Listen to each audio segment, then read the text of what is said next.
Hello class, Isabel again, and today I will be showing you my forensic speech.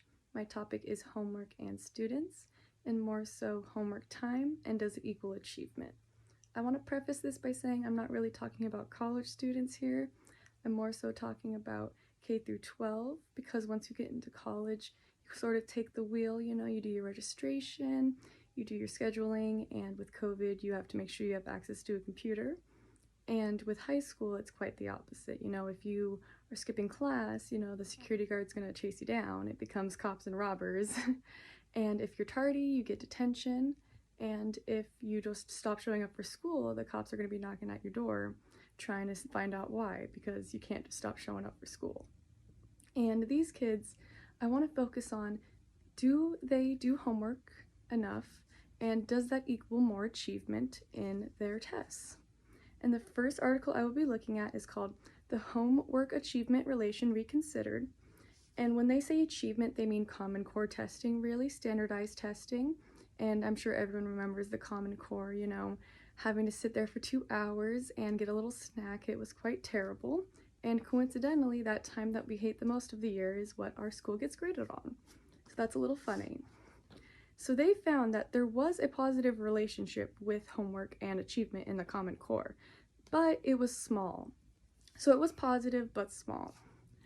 And that was relating to math and science specifically in the Common Core, not so much language arts.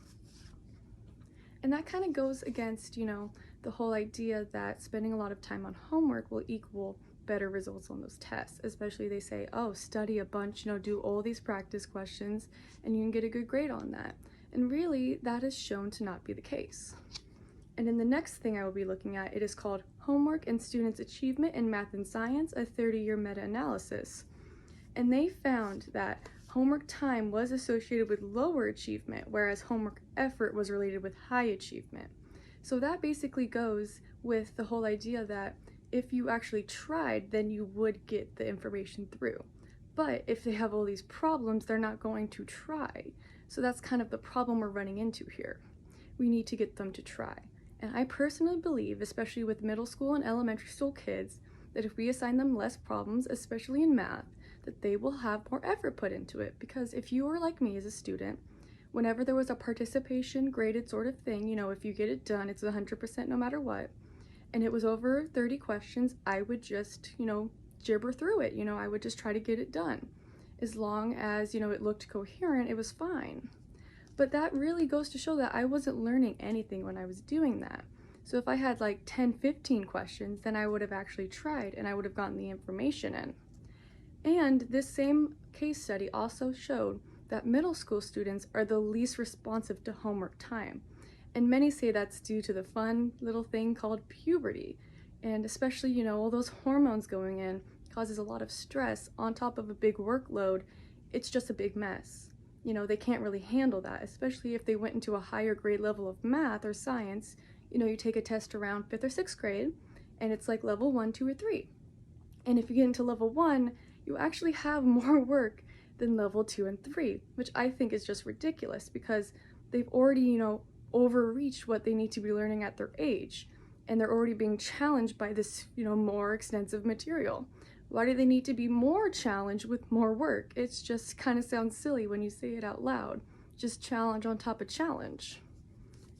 And then if we go to the lower grades, such as elementary school, I don't believe they should really be getting any homework. And if they do, I think it should be kept at around maybe 5 questions or so. And that will be got into in this next article called Parenting Science. And they did a survey of 2,700 kindergarten teachers that were all in the United States circa 2010, and 40% of them said that they would give kindergartners homework almost every day. And I just completely disagree with that. Because, kindergarten's supposed to be a really fun time in your life. It's kind of the most free you will ever be, except maybe if you just ran off into the woods and off the grid. You don't really have any responsibility, so why add homework onto that when they could be kind of growing their developmental skills, such as, with their peers, talking in the sandbox, roughing around, getting to know if they're introvert or an extrovert.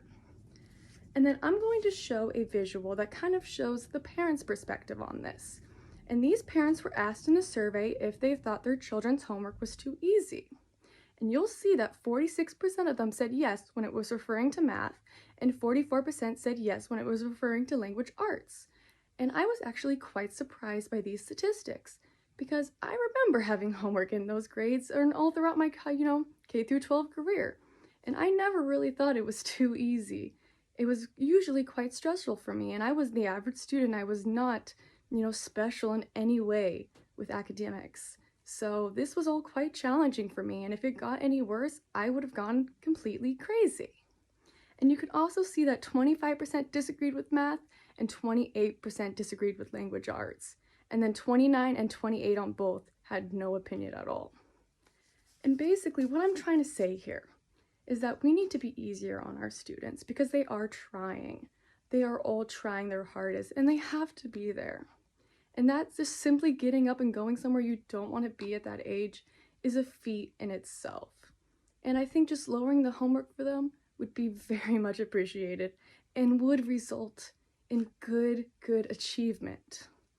So yeah, thank you for listening to my speech and have a great night.